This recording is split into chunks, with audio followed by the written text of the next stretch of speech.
بسم اللہ الرحمن الرحیم۔ شفاعت کے بارے میں کہ شفاعت کیا ہے، اس کے معنی کیا ہے اور قرآن اس سے متعلق کیا کہتا ہے۔ شفاعت کے معنی ایک چیز کا دوسرے چیز سے مل جانا، جس طرح ہم کہتے ہیں اردو میں جفت، تھاک وہ جس کے ساتھ کچھ ملا نہ ہو، کوئی ملا نہ ہو، جفت وہ جس کے ساتھ کوئی ملا ہو، ایک سے دو، جس طرح ایک چیز دوسرے کا جوڑ بن جائے، ایک سے دو بن جائے۔ اور شفاعت جو ہے کسی ایک کا دوسرے کے ساتھ اس کی مدد یا خبرگیری کے لیے مل جانا۔ ایک آدمی ایک کام میں دوسرے کا ساتھی بن جاتا کہ وہ کام وہ نہیں کر سکتا، پھر اس کی مدد کے لیے وہ اس کے ساتھ مل جاتا ہے، یہ شفاعت۔ اور شفاعت اردو میں سفارش، کہ اس میں ایک آدمی دوسرے آدمی کی مدد کے لیے اس کا سفارشی بن جاتا۔ اگر وہ نہ بنے تو وہ شخص اپنا کام از خود نہ کر سکے۔ اب اگر یہی شفاعت کا معنی ہے تو یہ تو ایک اچھا عمل ہے۔ اجتماعی زندگی کے لیے ایک دوسرے کے ساتھ تعاون کرنا، ایک دوسرے کی مدد کرنا، ایک دوسرے کی خبرگیری کرنا۔ اگر ایک کام مجھ سے نہیں ہو سکتا، اس کام میں آپ میری مدد کر لیں، میرا شفیع بن جائے، اور ایک کام آپ سے نہیں ہو سکتا، میں اس کام میں آپ کی مدد کروں، آپ کے ساتھ مل جاؤں، تو یہ تو ایک اچھا عمل ہے، اور اس سے اجتماعی زندگی میں ترقی آ جاتی۔ اس حوالے سے اس پر ہر مسلمان کو دوسرے مسلمان بلکہ ہر انسان کا کمکگار اور معاون بننا چاہیے، تاکہ معاشرے میں ایک شخص تنہا نہ ہو، ہر شخص دوسرے کے ساتھ کھڑا ہو۔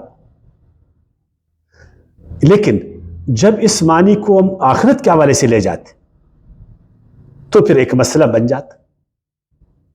یا اس دنیا میں اگر آپ خیر کے کام میں کسی کے ساتھ تعاون کرو گے، اچھے کام میں کسی کا ساتھ دو گے، تو اس سفارش کو ہر آدمی مانے گا کہ آپ نے ایک خیر کے کام میں، ایک اچھے کام میں دوسرے کے ساتھ آپ کھڑے ہو گے، آپ نے اس کی مدد کی۔ اور اگر آپ ایک شخص کے ساتھ ایک برے کام میں ملو گے، ایک برائی میں اس کا ساتھ دو گے، ایک غلط کام میں اس کا ساتھ دو گے، اس کی غلطی کو جو ہے نا آپ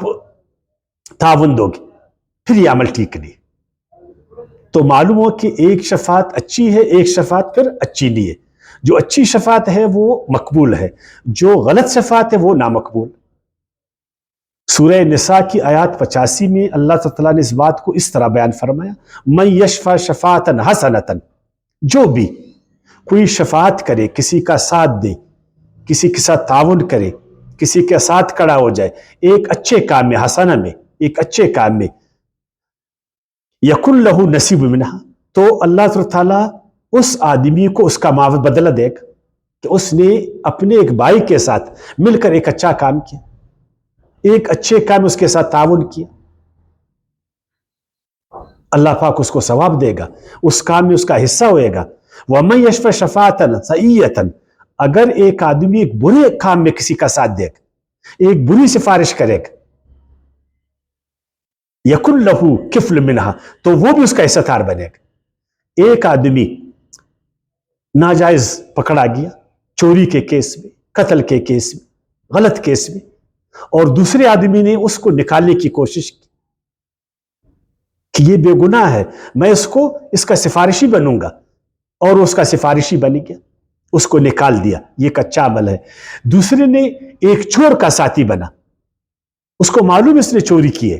اس نے قتل کیا ہے، ڈاکے ڈالے، غلط کام کیا ہے، لیکن وہ اس کا سفارشی بنا، پھر یہ کام غلط۔ ایک آدمی نے ایک لکھے پڑے آدمی کے لیے میرٹ پر اس کی سفارش کی تاکہ اس کو اس کا حق ملے، یہ اچھا عمل ہے۔ ایک آدمی نے میرٹ کو پامال کیا، ایک غلط آدمی کا سفارشی بنا جو اس کا اہل نہیں تھا، نائل کا سفارشی بنا، یہ غلط سفارش۔ تو غلط جو شفاعت ہے اس کا نقصان پھر کیا ہوتا ہے؟ پھر انسان عمل سے رک جاتا کہ فلان میری سفارش کرنے کے لیے تیار بیٹھ، اگر میں یہ کام نہیں کرتا ہوں فلان میری سفارش کرے گا، اگر میں اکیلا یہ کام نہیں کروں گا تو دوسرا میرے ساتھ مل جائے گا، پھر وہ عمل سے رک جائے گا، پھر قانون بے معنی بن جائے گا، پھر حکم بے معنی بن جائے گا کہ اللہ ایک حکم کر انسانوں کا کہ اس حکم کو تم بجا لاؤ، اور دوسرا اس کو بولے کہ اس حکم کو اگر تم بجا بھی نہیں لاؤ میں تمہاری سفارش اللہ سے کرواؤں گا۔ اللہ نے ایک قانون دیا، دین دیا کہ اس پر عمل ہو جائے، اور دوسرا کہے کہ اگر تم اس قانون کو پامال بھی کرو تو میں تمہارا معاون ہوں، پھر تو قانون کا احترام ختم ہو جائے گا۔ آپ دیکھیں جن معاشروں میں بیجا سفارشیں ہیں، بیجا سفارشیں، ان معاشروں میں قانون کی بالادستی آپ کو نہیں ملتا ہے، ان معاشروں میں قانون کا احترام نہیں ہوتا، ان معاشروں میں لوگ عمل کو ویلیو نہیں دیتے، سفارشوں کو ویلیو دیتے۔ اسی لیے اللہ پاک نے فرمایا سورہ مائدہ کی آیات 2 میں وَتَعَاوَنُوا عَلَى الْبِرِّ وَالتَّقْوَىٰ، اگر تم نے سفارش کرنا ہے، اگر تم نے مدد کرنا ہے، تعاون کرنا ہے، شفاعت کرنا ہے تو تقویٰ اور نیک کاموں میں کرو۔ وَلَا تَعَاوَنُوا عَلَى الْإِثْمِ وَالْعُدْوَانِ، گناہ کے کاموں میں اور سرکشی کے کاموں میں، برے کاموں میں کسی کا سفارش مت کرو، کسی کی سفارش مت کرو، اس کا معاون مت بنو۔ اور آخرت کے بارے میں یہی عام عقیدہ جو ہے یہودیوں نے پھیلایا، پھر عیسائیوں نے پھیلایا، ان کا دیکھا دیکھی مسلمانوں نے بھی اس عقیدے کو اپنایا۔ یہودیوں نے بولا کہ ہمارے جو ذوالقدر لوگ ہیں، جو ہمارے انبیاء ہیں، ابراہیم علیہ السلام، وہ ہماری سفارش کرے گا، ہم جنت میں جائیں گے۔ وہ دوزخ کے دروازے پر کھڑے ہو کر کسی غیر مختون جو غیر مختون ہے اور جو یہودی ہے اس کو نہیں چھوڑے گا، جو مختون یہودی ہوگا، جو مختون یہودی ہوگا اس کو نہیں چھوڑے گا، اس کی سفارش کرے گا۔ عیسائیوں نے بولا کہ عیسیٰ علیہ السلام کے ساتھ محبت یہ ہمارے لیے کافی ہے، وہ ہماری سفارش کرے گا، بھلے ہم عمل کریں نہیں کریں۔ تو اللہ نے اس کے جواب میں فرمایا سورہ 74 آیت 48 فما تنفع شفاعت الشافعین، ان لوگوں کو، ایسے لوگوں کو کسی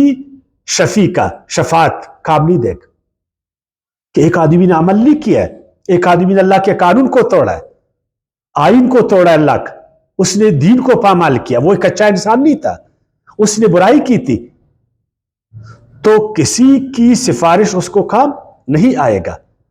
سورہ بقرہ کے 43 میں اللہ نے فرمایا لا تجزی نفس عن نفس شیئا، ایک نفس دوسرے کے کام نہیں آئے گا، کوئی شخص دوسرے کے، ولا يقبل منها شفاعت، نہ کسی کی سفارش اور شفاعت قبول ہوگی۔ سورہ انعام کے آیت 51 میں اللہ نے فرمایا ان یحشروا الی ربہم، یہ کہ وہ حشر کیے جائیں گے اپنے رب کی طرف، لیس لہم من دونہ ولی ولا شفیع، پھر دیکھو کہ کوئی اس کا سرپرست اور کوئی شفاعت کرنے والا نہیں ہے، جس دن اللہ کی عدالت میں آئیں گے۔ 82ویں سورت کے آیات 19 میں اللہ نے فرمایا یوم لا تملک نفس لنفس شیئا، کوئی نفس دوسرے نفس کے بارے میں اختیار نہیں رکھے گا کہ بس اس کی سفارش کرے اور اس کو دوزخ سے نکالے یا اس کو جنت میں لے جائے۔ والامر یومئذ للہ، اللہ نے فرمایا اس دن سارا اختیار اللہ کے ہاتھ میں ہوگا، سارا اختیار اللہ کے ہاتھ میں ہوگا، میرے اختیار میں تو نہیں ہے کہ میں آپ کو جنت میں لے جاؤں، نہ آپ میں اختیار ہے کہ مجھے جنت میں لے جائے، اختیار کس کے پاس ہے؟ اللہ کے پاس۔ لیکن مذہب کہ بزرگوں نے یہ مشہور کیا کہ نہیں، اختیار ہمارے پاس، اللہ نے مجھے اختیار دیا 10 آدمیوں کا کہ میں ان کو جو ہے نا جنت میں لے جاؤں، اللہ نے اس کو اختیار دیا 20 آدمیوں کا کہ اس کو وہ جنت میں لے جائے۔ اور 40ویں سورت کی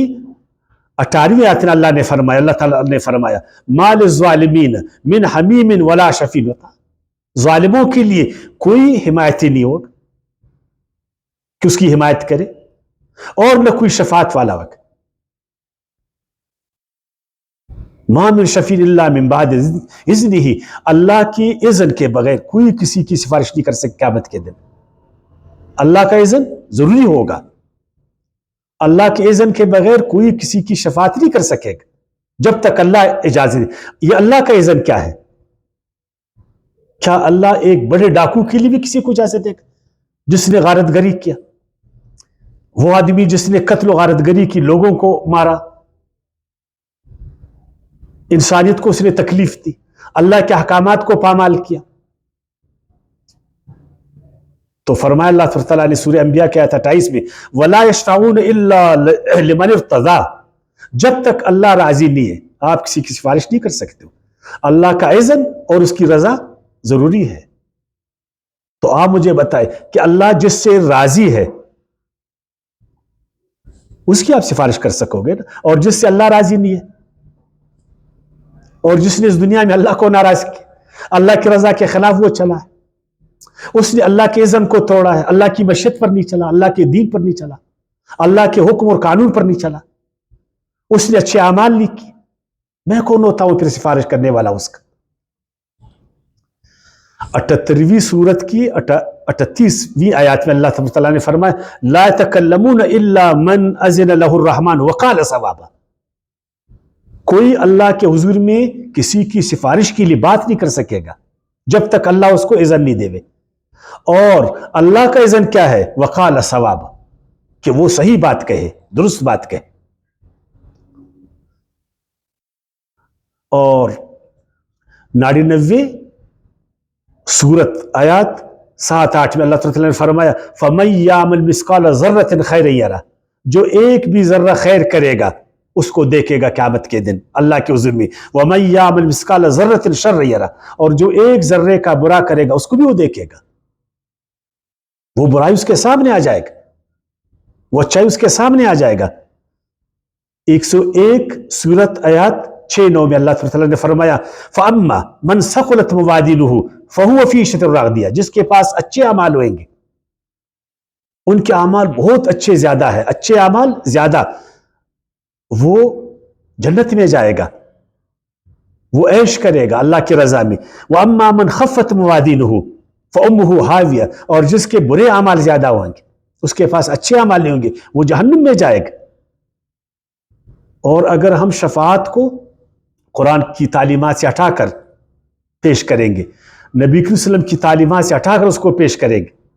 پھر کیا ہوگا؟ پھر لوگ عمل سے رک جائیں گے، پھر برائی پر وہ فخر کریں گے، پھر اچھائی کو فروغ نہیں ملے گا، پھر اللہ کا دین ان کے لیے بے وقت بن جائے گا، اللہ کے احکامات اس کے لیے بے وقت بن جائیں گے، پھر یہ بزرگ ہمارے لیے وقی بن جائیں گے، وقت والے بن جائیں گے، پھر ہمیں اپنے اچھے اعمال پر جو ہے نا توجہ نہیں ہوگا، پھر بزرگوں کے پیچھے ہم بھاگیں گے، ادھر سے برائی کریں گے ادھر ایک بزرگ کا ہاتھ پکڑیں گے، پھر بزرگ پرستی شروع ہو جائے گا، پھر شخصیت پرستی شروع ہو جائے گا، پھر اللہ پرستی ختم ہو جائے گا، پھر ہم نیک انسان نہیں بنیں گے۔ یہی ہمارے معاشرے میں آج ہو رہا ہے، یہودیوں کے ساتھ ایسا ہوا، عیسائیوں کے ساتھ ایسا ہوا، آج ہمارے ساتھ ایسا ہو رہا ہے۔ ادھر سے گناہ کرو ادھر سے ایک حافظ قرآن کو خوش کرو، ادھر سے گناہ کا کام کرو ادھر ایک عالم دین کو خوش کرو، ادھر گناہ کا کام کرو ادھر ایک بزرگ کو خوش کر لو، کیونکہ بزرگ عالم حافظ مجھے جنت میں لے جائے گا، پھر کون اچھا عمل کرے گا؟ تو اس لیے ہم نے اس مسئلے کو جس طرح قرآن کی آیاتیں میں آپ کو بتاؤں 21 دفعہ مختلف شکلوں میں یہ لفظ شفاعت کا لفظ استعمال ہوا ہے 21 جگہوں میں۔ کاش کہ ہم قرآن مجید کو پڑھتے اور شفاعت کو وہاں سے سمجھتے، کاش کہ پیغمبر صلی اللہ علیہ وسلم کے عمل میں ہم دیکھتے کہ اس نے اپنی بچی کو کیا کہا، اپنے خاندان والوں کو کہا کہ اے فاطمہ یقین تم میرے جگر کے ٹکڑے ہو، اس میں کوئی شک نہیں ہے، مجھے تم سے بہت ہی زیادہ محبت ہے، لیکن میرے آسرے پر نہیں رہنا، خود عمل کرنا، خود عمل کرنا، میں تیرے کام پر نہیں آؤں گا۔ کاش کہ اس بات کو ہم سمجھتے۔ وما علینا الا البلاغ۔